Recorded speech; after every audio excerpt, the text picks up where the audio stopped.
Okay, exercise number 2.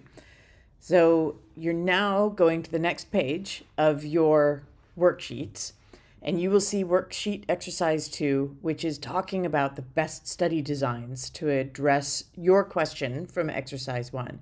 And you've got a little cheat sheet diagram on there talking about, descriptive versus analytical, experimental versus observational. And so you've got the names of these, though you should have also heard about lots of these different studies in the last few lectures.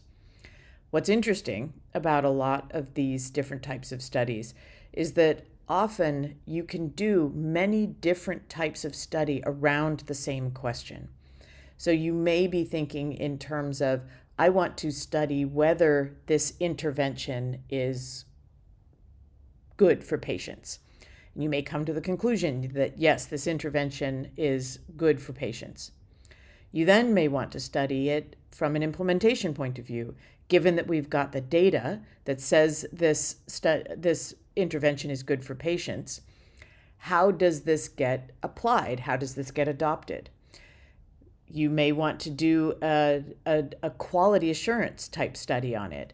The hospital has already decided to apply this. It's in widespread use, but is it being done properly so that you are actually getting the effects that you had studied?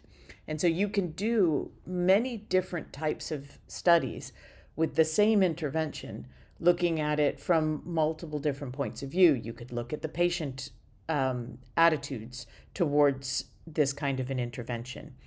And so as you're thinking about building a body of research, understanding the study designs, not everything is, should I do this or should I not?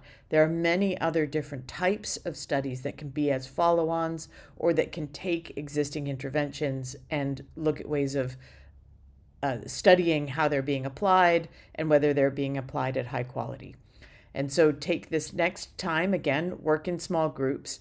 And as an exercise, think about first, what is the first type of study that you would do to answer your research question from exercise 1?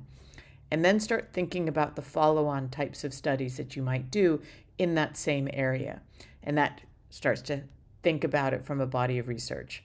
So again, small groups, work with one another. Mentors will be coming around the room.